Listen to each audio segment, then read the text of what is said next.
So, the curious thing about pairing the notion of making the impossible possible and putting a woman on the moon is that putting a woman on the moon is not impossible.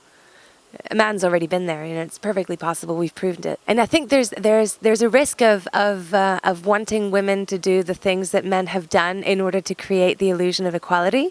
I don't know that that's the way forward. I think it's much better if we are heard and we are valued and we are listened to. I think maternity leave is a great way of celebrating women.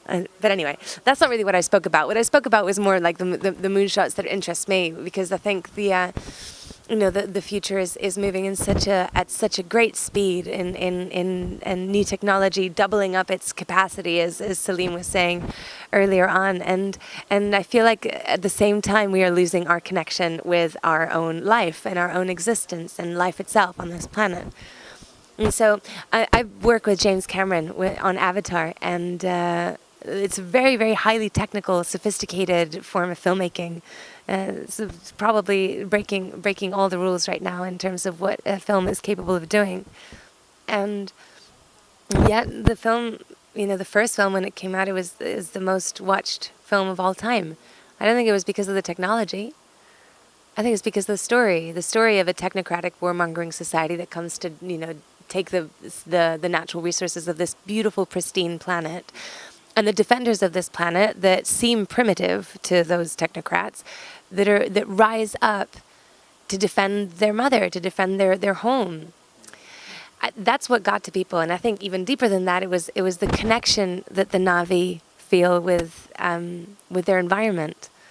I think that connection, that place of belonging, that place of loving, of deep, deep care for our environment and one another, that's what really got to people's hearts, because we remember that connection, because we long for it.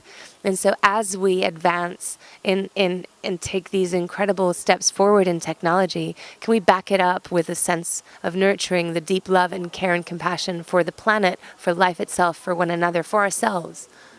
I think that's what seems much more impossible to me. I think that the beautiful thing about it is that we're working on a set that is it's all computers. It's all things that I would never even be able to explain to you in a way that you could understand, because I don't understand them. But what you're left with is your truth as a performer.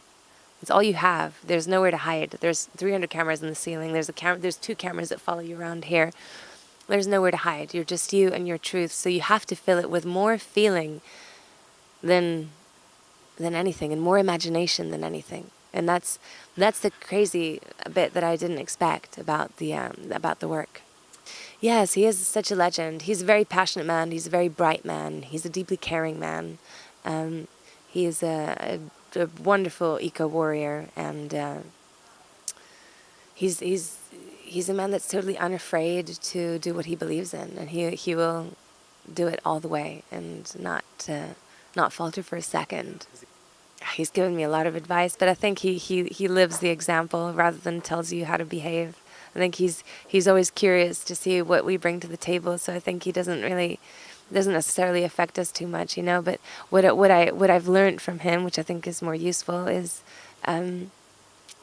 how to create an environment of work in which people are constantly exceeding their own expectations and limitations of themselves, and how to be a person in a role of leadership that is flawed and is human and is working on themselves actively in front of people, and not afraid to be vulnerable in front of people that are their subordinates. And so I think he's a really great man.